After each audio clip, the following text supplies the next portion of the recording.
Hey, Grand Rising. Grand Rising. So we're going to talk about Matthew because Unique and Unapologetic said that, if you're spiritual, then you'll understand that, Jesus didn't come here to bring people together. He came to tear them apart. Yo. Jesus was talking about covert emotional incest. I'm telling you. So let's get into it real quick. Did a little writing because I try to write my what I'm going to say. I'm real big on that. If my computer will cooperate with me. I don't like technology. One day we're going to get into that. But right now, what I want to talk about is Matthew. And I want to speak on it in a spiritual manner. See, because what I'm trying to say about covert emotional incest is that it binds the spirit. And this is what Jesus actually accused his mother of doing. He accused his mother of violating his spirit. Okay, so in these stories, and it goes on, it happens over and over and over again. Job is accused of doing this to his children and instilling fear in them. Joseph is shipped off by his family members when they find out that he has a birthright. And Joseph had the coat of many colors, which is actually Maslow's hierarchy of needs. He had actualization because he had completed all of the things required in order to be able to interpret dreams and his spiritual gifts. Everyone was jealous of his spiritual gifts. So you find this in the Bible and other mythologies, because it's not just the Bible. Other mythologies have these same storylines. It is up to you to determine what these mean. So let me tell you, in these stories, this is one child that is favored by God or by their parents, a golden child, and then instead of the left out child or children working that out within themselves and the Most High by working on their natal chart to complete the shapes in their chart, to have runes literally in their stars, instead of tattooing them on your hand. She's got the flower of life tatted on her hand because she don't want nothing meaningless. Yeah, I got the tree of life in my chart, honey. I can tattoo whatever the fuck I want on me because it's in my imprint. All right. Anyway, I always get an attitude. Y'all, I don't need an attitude. Y'all aren't the problem. Y'all aren't my problem. Your problem, you ain't mine. But anyway, they wouldn't have to do anything to their sibling if they would just worry about focusing on their relationship with the Most High and their relationship within themselves, but they don't recognize the abuse and the expectations placed upon the golden child. So, they would actually get the same, or equal to favor and spiritual gifts if they worked on the relationship with God and humanity, because these gifts are earned. The favor of God is the actual earning of God's power. Golden child and left out child are terms used in covert emotional incest to identify the type of abuse and mental illnesses these people will acquire as a result of the resentment created by their parents' favor or lack thereof. It is the installment and programming of demons by spiritual binding, aka demonology, a concept by King James. Jesus encounters Dantalion in Matthew 8. This legion he cast into the pigs are under direct order of Dantalion. Dantalion controls the thoughts and will of people to create mental illness. But he also has light work that he does, as well as he is in charge of the arts and sciences. I once said that families have allegiance from certain entities. My family line, you can find my family line in the arts and sciences. All right. So, Jesus rejects his mother and siblings, accusing them of violating his soul, and because they do not do the will of God. They were false. They were hypocrites. They went to the priests. They went to the Pharisees, and they, my son, pray over my son. My son got problems. He ain't listening to me. He's disobedient. And he's like, listen, woman, you caused me rage. Listen, woman, you wouldn't let me go do what I wanted to do. You thought I was supposed to take care of you for the rest of my life. Listen, woman, no more. I'm leaving you. I'm gone. All right? So that's... sorry. Covert emotional incest is the binding of the spirit. And this is what Jesus accuses his mother of doing, and what causes the illness of the man who was made ill by the legion of demons.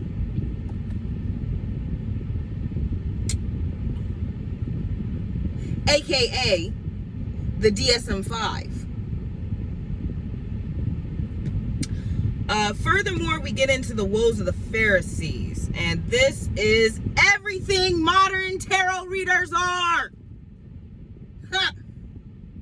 Everything. We're in Matthew. You said go read Matthew. You didn't want me to do that, did you? Did you really want me to do that? Did you? Because do you not see yourself here? The first woe is the teacher of the law and the Pharisees were hypocrites. In other words, they were stage actors under an assumed character. They pretended to be something or someone that they were not. One of the major things that gets on my freaking nerves, I see right through you as you sit here sniffing and snorting away from your freaking allergies, aka coke habit. I see right through you. No, I'm reflecting. You heard I do coke and you can't believe I got any clout. How? I got clout and you do coke. That's not right. Right? That's what you're actually mad about. Right?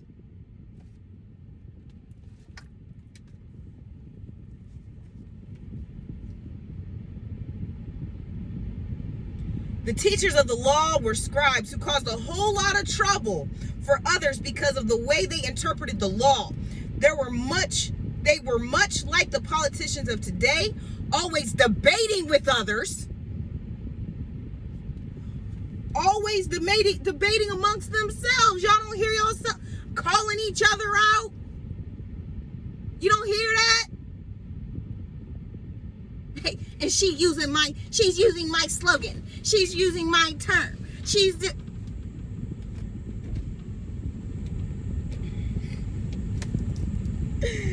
They believed that they were the only ones who correctly interpreted the scriptures, which is why you told me to go read Matthew like I didn't know shit. Because you're the only one that can do that, right? Yeah, right? Getting mad, yeah. Okay. These religious hardliners got a lot of respect from the people because of the great responsibility they had for sticking to the letter of the law and the interpretations of it. However, they weren't really doing that. They were pointing out the people that weren't, but they weren't doing it either.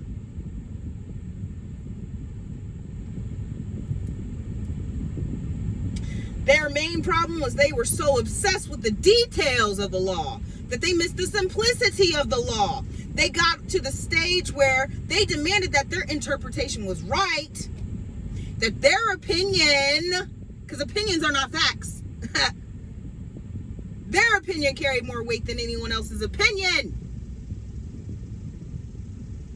The joy was sucked out of the people who simply wanted to serve God.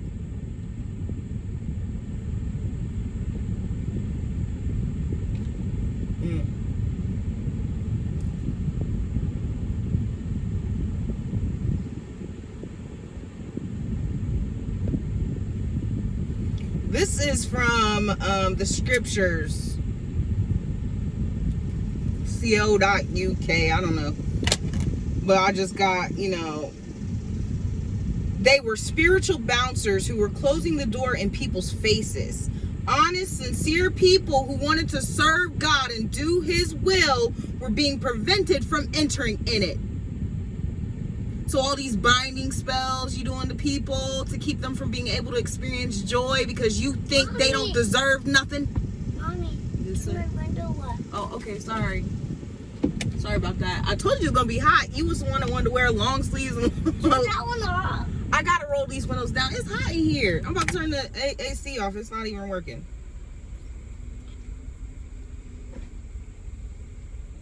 The second woe. The second woe, you devour widows' houses and make long prayers just for show. This is why you receive a harsher punishment.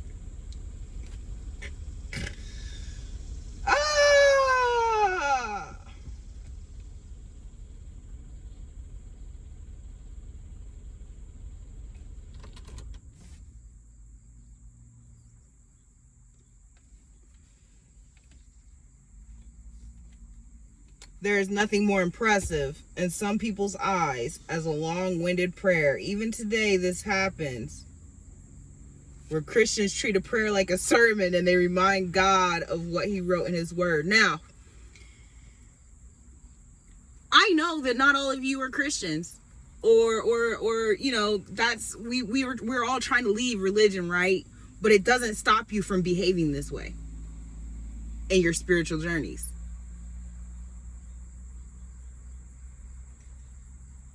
Not at all. You God, raw, whatever you believe in, right? Oh boy. All right. So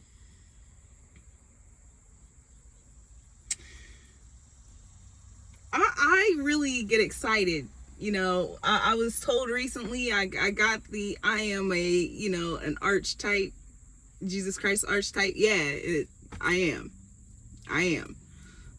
But I was one of his most loyal followers. That's why I cling to the word of Jesus Christ. I do believe in other religions. I've lived multiple lifetimes in which I've dealt with those religions, right? So, but I cling to the word of Jesus Christ because I loved Jesus Christ. Like, I loved him. So I cling to the words of Jesus Christ, and therefore I am an archetype of Jesus Christ. Here I am in your fucking face. What's up?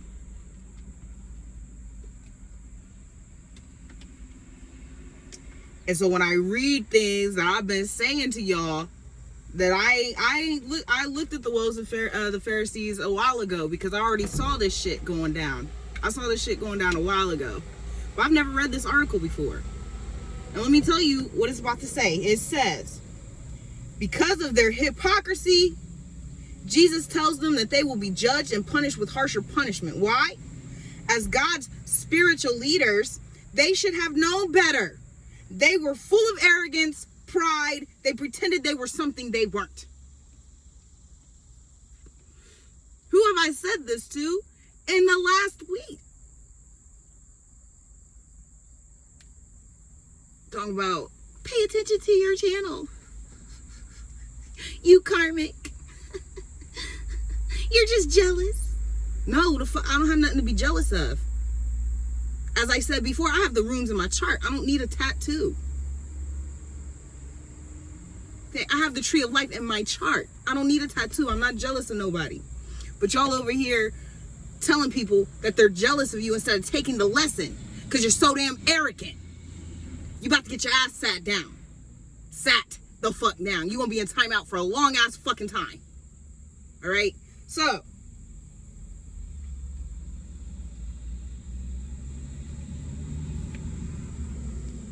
And it says something like they don't know, no one knows how they went about devouring widows' houses.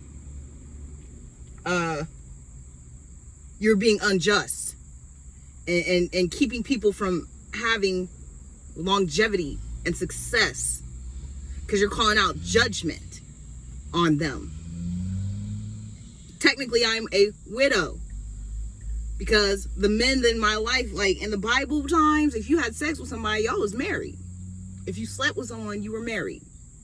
So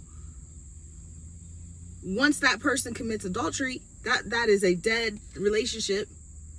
The soul of your person was considered dead and you're considered a widow. That's how that works. So technically I'm a widow. If you want to like take it to biblical times, you know. And y'all over here casting spells to keep me homeless. Devouring widows' houses. So, the third woe.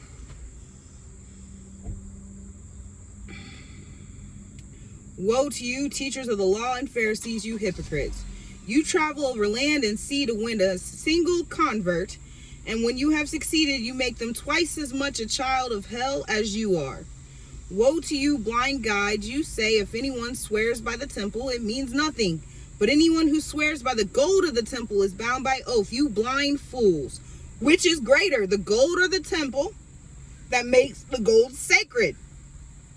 You also say if anyone swears by the altar, it means nothing. But anyone who swears by the gift on the altar is bound by an oath. You blind men, which is greater, the gift or the altar that makes the gift sacred? Therefore, anyone who swears by the altar swears by it and by everything on it. And anyone who swears by the temple swears by it and by anyone who dwells in it. And anyone who swears by heaven swears by God's throne and by the one who sits on it.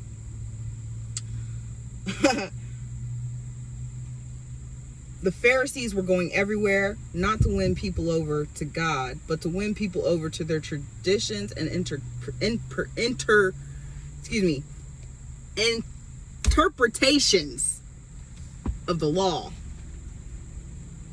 They wanted to convert people to their word instead of God's word. An example of this is people that be like, if he's wasting your time, just leave him. You know, if he's doing this, that, and the other, he's just using you. It's like, but isn't we talking about unconditional love? How does that equate to unconditional love?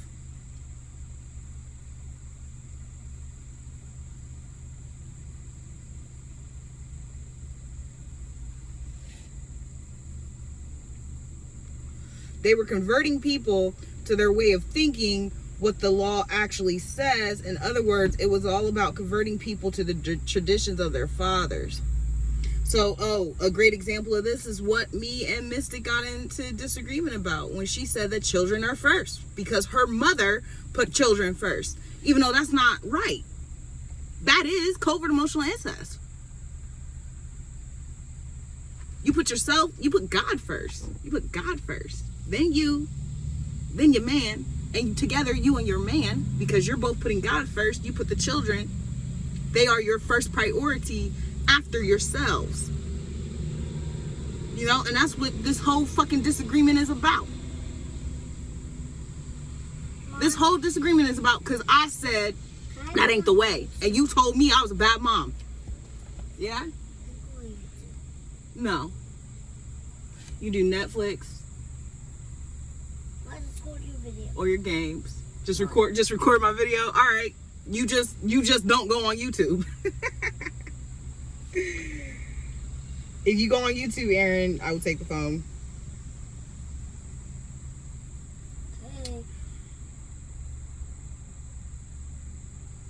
Okay. So they believe that a person's oath was binding if he swore by the gold of the temple or by the gift at the altar. An example of this is all of you who do not believe that anyone is, you ain't supporting me if you ain't hitting the like. You ain't supporting me if you haven't sent anything to this channel. You ain't really a good person if you don't do these things.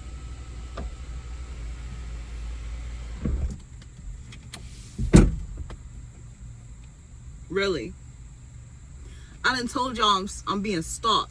So you just want me to leave my stalkers to you every time I send a like? Because I have to prove that I like you or support you? Okay.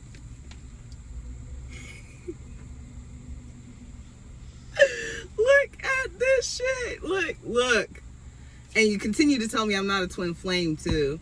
You continue to tell me that I'm not a twin flame. You continue to tell me that because you have a perception of my story. You think I'm a one night stand. That it wasn't one night. We spent every day for 4 months together.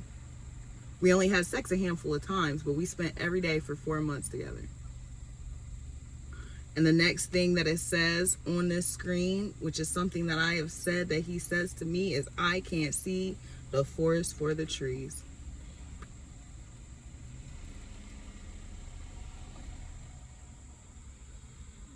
I never read this article before. I just chose one.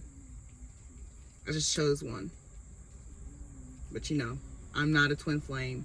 I'm not anyone of spiritual ranking. I'm nobody. But I just pulled up a whole article I've never read with the words of the man that I love on them. Cool. Gotcha. So, someone once said, I can't see the forest for the trees. The scribes and Pharisees were much like that when it came to the temple and its contents.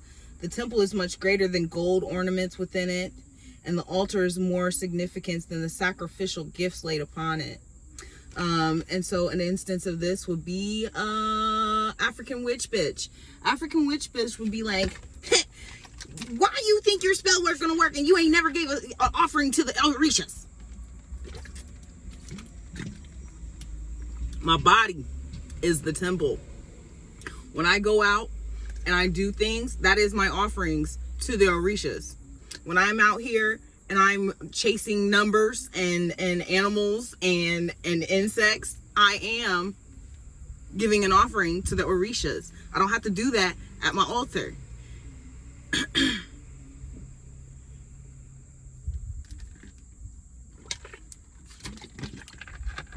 That's why your spells against me ain't working, bitch. Oops. Their priorities were all wrong. When we lose focus on what really matters, we end up debating amongst ourselves over matters of opinion. Opinions are good and healthy, but they must never become law because they are not facts. Woo!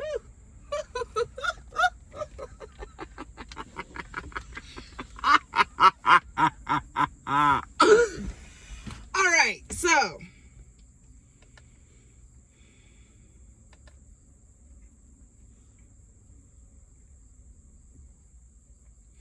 woe to you, teachers of the law and Pharisees, you hypocrites. You give 1/10 of your spices, mint, dill, and cumin, but you have neglected the more important matters of the law: justice, mercy, and faithfulness. You should have practiced the latter without neglecting the former. You blind guides, you strain out a gnat but swallow a camel.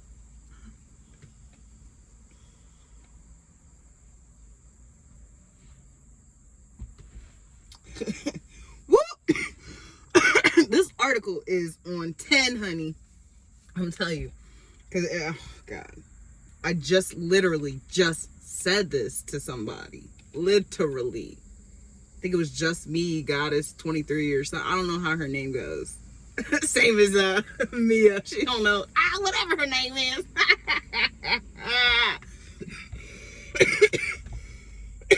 Notice that Jesus says that giving 1/10 of their spices was right. You know, being giving was right. But the problem was these religious leaders were only emphasizing on the giving because they were living off of the contributions of the people. OMG. I just... This is what y'all doing in the Tarot. Y'all are literally living and making your living off of your followers. And then when you give back, then you, then you have the audacity to call your followers broke. And they're broke because they're not living in their purpose when they're giving all of their funds to you for a reading, for a consultation that costs $400. You know, it's really funny. Y'all out here charging like $400 for a life chart reading. And I literally went and found a man that was doing them for free. And he was accurate. He missed one thing. He missed the placement of my house in Capricorn. But other than that, he was on point. And he did that for free, and he felt that was his life purpose. Now, if it's your life purpose, why are you charging so much?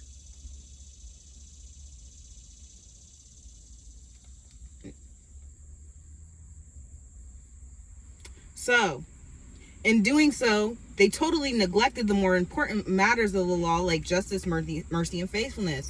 This was all about the outward appearance of their beliefs and nothing to do with being holy within their heart. I guess if they focused so much on their outward appearance, they wouldn't have to deal with the conditions of their own hearts. And that is, ooh, you know, I'm mostly talking to the people that want to attack me all the time.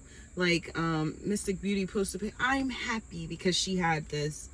She had focused on getting a house, getting a car, getting her body tuned up. But she's still mentally ill. And she leads her people to have that same mental illness. I remember right before I stopped watching her. See, I only started watching her in the last couple weeks because I was instructed to. And every single time it gave me a clue. But she had a post where she said, "You're a psychopath." And she was like, well, at least I chose a path. Condoning emotional dysregulation and not finding out the root to why she has emotional dysregulation. And all her little people are following her. You're so great. You're so awesome. That bitch is hating on you. Hating on what? Because I don't have to behave the way you do. I'm not worried about my outward appearance. I'm not worried about my car, my Mercedes. I'm not worried about having a big house.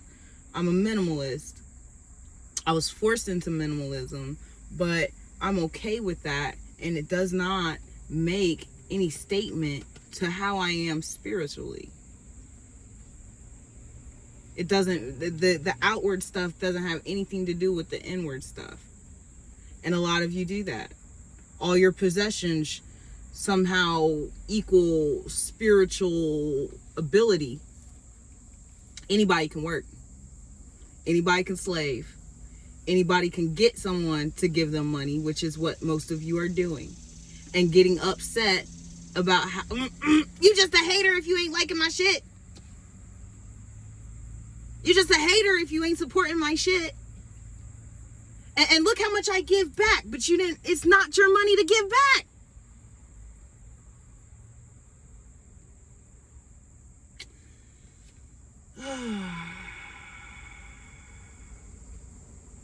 And because of that, you couldn't give out no justice, mercy. You unjustly judged me. Don't even know me. Did not give me any mercy in regards to the situation I was going through that you knew nothing about. Because it must be true, because I ain't got a house. I ain't got this. I ain't got that. I ain't got nothing going for me.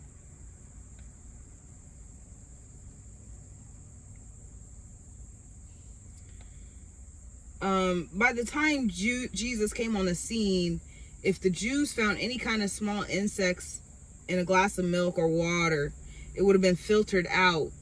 And here Jesus contrasts this with the picture of straining a gnat out of a glass of water with swallowing a camel. This is probably foreign to us today. When we find any kind of insect in our drink, we would probably just throw out the entire content of the glass. I don't even know why they put that in there. I mean, that's pointless. Woe to you, teachers of the law and Pharisees, you hypocrites. You clean the outside of the cup and dish, but the inside are full of greed and self-indulgence. First clean the inside of the cup and dish, and then the outside also will be clean. Once again, we see that they focused a lot on the ceremonial washing of cups and dishes. And here Jesus points out their hypocrisy. He tells them that they were greedy because they are extorting from people what they actually put in those containers, and in doing so they become self-indulgent. The point again is clear. The purification of the cups and dishes were more important to them than how they acquired the contents in the first way. This goes back to what I just said. So,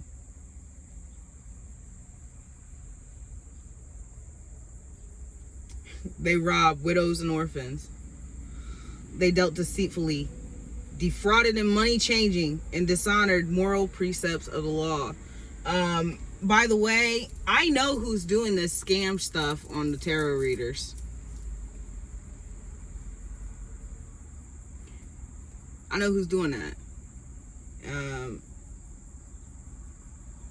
Trust and believe the FBI do too. The sixth woe. Woe to you, teachers of the law and Pharisees, you hypocrites. You are like whitewashed tombs, which look beautiful on the outside, but on the inside are full of bones of the dead and everything unclean. In the same way, on the outside you appear to people as righteous, but on the inside you are full of hypocrisy and wickedness. Do we need to get into it? Do we need to get into it? Is it any more clear than that? Just because you look good, bitch, don't mean you ain't insecure. You look good, though. You know, I can give a compliment.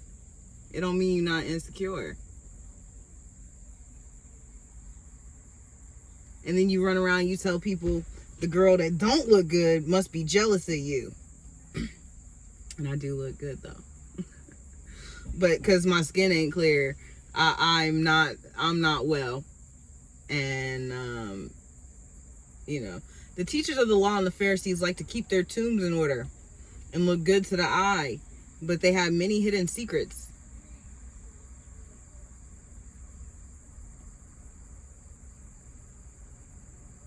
Although they thought they were alive, Jesus tells them they were very much dead.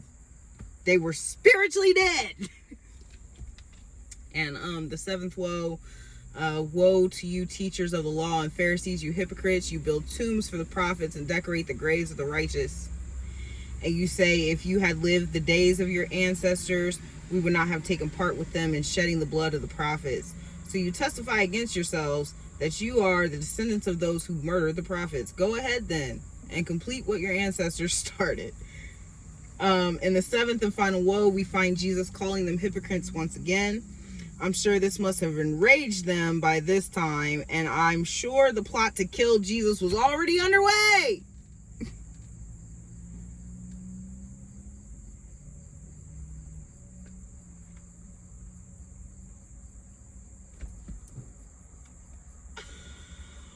Woo!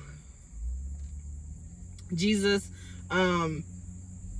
continues with the theme of the tombs. They were building beautiful tombs and wonderful decorated graves. The problem was they were doing all of this as if they were showing a lot of respect for righteous prophets of God.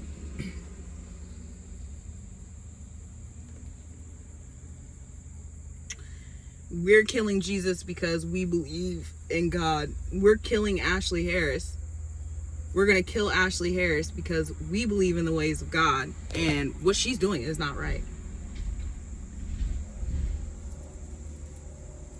But you trying to kill somebody, so is you what you doing right?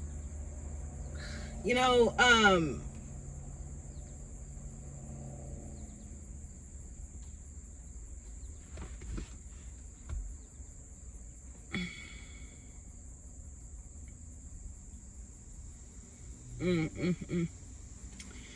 the first person to ever give me Death Wish coffee, right, was my sister. So when my niece contacts me to ask me how to do a wish spell, and I say it's very simple, I meant that.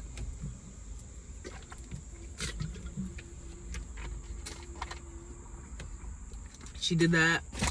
in May 2019, and I had to leave my children in June. So here is the reading of Matthew. Since you think I don't know nothing, I know quite a bit. Y'all have a good day.